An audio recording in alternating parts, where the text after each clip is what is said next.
Vitla Rotary ಕ್ಲಬ್ಗೆ Rotary ಜಿಲ್ಲಾ governor ಅವರ ಅಧಿಕೃತ ಭೇಟಿ ಹಾಗೂ ಫಲಾನುಭವಿಗಳಿಗೆ ವಿವಿಧ ಸವಲತ್ತುಗಳ ವಿತರಣಾ ಕಾರ್ಯಕ್ರಮ ವಿಟ್ಲದ ಬೊಬ್ಬೆಕೆರೆಯ ಗಜಾನನ ಸಭಾಭವನದಲ್ಲಿ ನಡೆಯಿತು. ಬೆಳಿಗ್ಗೆ ವಿಟ್ಲದ ಬೊಬ್ಬೆಕೆರೆಯಲ್ಲಿ ರೋಟರಿ ಕ್ಲಬ್ ಜಿಲ್ಲಾ ಗವರ್ನರ್ ಜೋಸೆಫ್ ಮ್ಯಾಥ್ಯೂ ಅವರನ್ನು ಸ್ವಾಗತಿಸಲಾಯಿತು.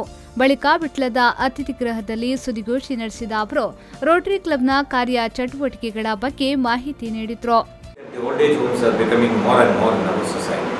So we thought that Rotary should take up this project to help those people who are isolated or who are put in the old age home. ಸಂಜೆ ಗಜಾನನ ಸಭಾಭವನದಲ್ಲಿ ನಡೆದ ಸಭೆಯಲ್ಲಿ ಮಾತನಾಡಿದ ಅವರು ನೊಂದ ವ್ಯಕ್ತಿಯೊಬ್ಬರ ಕಥೆಯಿಂದ ಸಂಧ್ಯಾ ಸುರಕ್ಷಾ ಕಾರ್ಯಕ್ರಮವನ್ನು ಹಾಕಿಕೊಳ್ಳಲು ಪ್ರೇರಣೆಯಾಯಿತು. ನಾವು ಕಲಿತ ಶಾಲೆಗಳನ್ನು ಸದಾ ನೆನಪಿನಲ್ಲಿಡುವ ಕಾರ್ಯ ನಡೆಯಬೇಕು. ನಿಸ್ವಾರ್ಥ ಸೇವೆಯಿಂದ ಭಗವಂತ ಸಂಪ್ರೀತನಾಗುತ್ತಾನೆ ಎಂದು ಹೇಳಿದರು.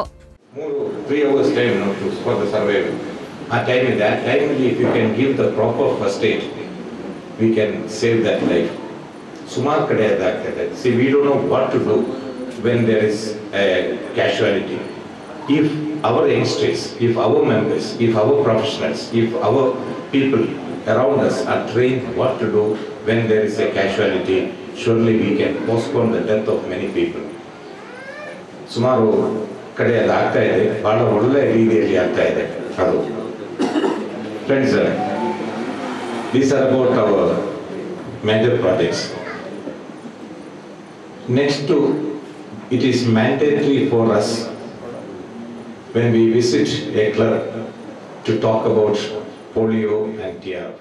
ರೋಟರಿ ಕ್ಲಬ್ ಅಧ್ಯಕ್ಷ ಜಯರಾಮ್ ಅಧ್ಯಕ್ಷತೆ ವಹಿಸಿ ಮಾತನಾಡಿ ಮಾನವೀಯ ಮೌಲ್ಯಗಳನ್ನು ಬೆಳೆಸಿಕೊಳ್ಳಲು ರೋಟರಿ ಕ್ಲಬ್ ಪ್ರೇರಣೆಯಾಗಿದೆ. ಸಂಧ್ಯಾ ಸುರಕ್ಷಾ ಯೋಜನೆಯಿಂದ ನಮ್ಮನ್ನ ಜೀವನದಲ್ಲಿ ನಾವು ಬದಲಾಯಿಸಿಕೊಂಡಿದ್ದೇವೆ. ಸಮಾಜಕ್ಕೆ ಸೇವೆ ಮಾಡಿದ ಬಗ್ಗೆ ನಮಗೆ ಹೆಮ್ಮೆ ಇದೆ ಎಂದು ಹೇಳಿದರು. ನಾವು ಜೀವನವನ್ನ ನಾವು ಬಾಲ್ಯದಿಂದ ಯೌವನಕ್ಕೆ ಹೋದಾಗಲೇ ನಾವು ಮುದುಕರು ಅಂತ ಆಗ್ತೇವೆ. ಆದ್ರೆ ಮುದುಕರಾಗಿ ಸಹ ಯೌವನದಲ್ಲಿ ಇರ್ಬೇಕಂತ ಆದ್ರೆ ಏನ್ ಮಾಡ್ಬೋದು? ಒಂದು ಗಿಡುಗನ ಒಂದು ಕಥೆ ಇದೆ. ಗಿಡುಗ ಸಾಮಾನ್ಯವಾಗಿ 70 ವರ್ಷ ಬರ್ತದಂತೆ. ಆದ್ರೆ 40 ವರ್ಷ ಆದಾಗ ಅದರ ಕೊಕ್ಕು ಕೆಲಸ ಮಾಡುವುದಿಲ್ಲ, ಅದೆಲ್ಲ ಚಿರುಟಿ ಇರ್ತದೆ. ಅದೇ ರೀತಿ ಕಾಲಿನ ಬೆರಳುಗಳು, ಅದರ ಉಗುರು ಚಿರುಟಿ ಇರ್ತದೆ, ಅದು ಸಹ ಕೆಲಸ ಮಾಡುವುದಿಲ್ಲ. ಆಗ ಸಾಮಾನ್ಯವಾಗಿ 40 ವರ್ಷ ಆದಾಗ ಅದು 2 ವರ್ಷ ವನವಾಸಕ್ಕೆ ಹೋಗ್ತದೆ ಅಂತ ಹೇಳಿದ್ರೆ ಯಾರಿಗೂ ಸಿಗುವುದಿಲ್ಲ. ಡಾಕ್ಟರ್ ಚರಣ್ ಕಜೆ ಅವರು ಕನ್ಯಾನ ಭಾರತ ಸೇವಾಶ್ರಮಕ್ಕೆ 12,000 ಕನ್ಯಾನ ಸೇವಾಶ್ರಮದ ಕಾರ್ಯದರ್ಶಿ ಈಶ್ವರ್ ಭಟ್ ಅವರಿಗೆ ಹಾಗೂ ಮೇಘನಪೇಟೆ ಅಂಗನವಾಡಿಗೆ ಗ್ರಿಲ್ ಅಳವಡಿಸುವ ನಿಟ್ಟಿನಲ್ಲಿ 5,000 ರೂಪಾಯಿಯನ್ನ ಶಿಕ್ಷಕಿ ಸರಸ್ವತಿ ಅವರಿಗೆ ನೀಡಿದ್ರು. ಡಾಕ್ಟರ್ ವಿಕೆ ಹೆಗಡೆ ಆಶ್ರಮ ನಿವಾಸಿಗಳಿಗೆ ಸೀರೆ ವಿತರಣೆ ಮಾಡಿದ್ರು. ಅಡ್ಡಿನಡ್ಕ ಜನತಾ ಕಾಲೇಜಿಗೆ ಕಂಪ್ಯೂಟರ್, ಒಡಿಯೂರು ಗುರುದೇವ ವಿದ್ಯಾಪೀಠಕ್ಕೆ ಟೇಬಲ್, ಕಪಾಟು, ಕುರ್ಚಿಯನ್ನ ನೀಡಲಾಯಿತು. ಟಿಆರ್ಎಫ್ ಫಂಡ್ ಅನ್ನ ವಸಂತ್ ಶೆಟ್ಟಿ ಅವರು ಗವರ್ನರ್ಗೆ ಹಸ್ತಾಂತರ ಮಾಡಿದ್ರು. ನಿಕಟ ಪೂರ್ವಾಧ್ಯಕ್ಷ ಡಾಕ್ಟರ್ ಚರಣ್ ಕಚೆ ಅವರಿಗೆ ಪಿಎಚ್ ಆಫ್ ಫಿನ್ ತೊಡಿಸಲಾಯಿತು. ಪ್ರವೀಣ್ ಸಿ, ಸೋಮಶೇಖರ್ ಹಾಗೂ ರಾಧಾಕೃಷ್ಣ ಎರಂಬು ಅವರು ನೂತನವಾಗಿ ರೋಟರಿ ಕ್ಲಬ್ಗೆ ಸೇರ್ಪಡೆಗೊಂಡರು.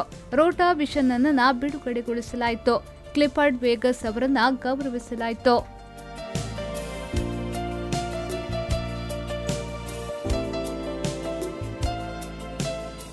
ಸಹಾಯಕ ಗವರ್ನರ್ ರಿತೇಶ್ ಬಾಳಿಗ, ರೋಟರಿ ಕ್ಲಬ್ನ ವಲಯ ಸೇನಾನಿ ಸಂಜೀವ್ ಪೂಜಾರಿ, ಪುತ್ತೂರು ರೋಟರಿ ಕ್ಲಬ್ನ ಅಧ್ಯಕ್ಷ ಧರಣಪ್ಪ ಗೌಡ, ಅವಿಜ್ಞಾರೈ, ಕಾರ್ಯದರ್ಶಿ ಅಣ್ಣಪ್ಪ ಸಾಸ್ತಾನ, ನಿಯೋಜಿತ ಅಧ್ಯಕ್ಷ ಕೃಷ್ಣ ಭಟ್, ಪ್ರಕಾಶ್ ಹಾಗೂ ರಮೇಶ್ ಬಿಕೆ, ದಿನೇಶ್, ರಶೀದ್ ಬಿಟ್ಲಾ, ಡಾಕ್ಟರ್ ರಮ್ಯಾ ಕಜೆ, ಕಿರಣ್ ಕುಮಾರ್ ಬ್ರಹ್ಮಾಪುರ, ಭಾಸ್ಕರ್ ಶೆಟ್ಟಿ ಮೊದಲಾದವರು ಉಪಸ್ಥಿತರಿದ್ದರು.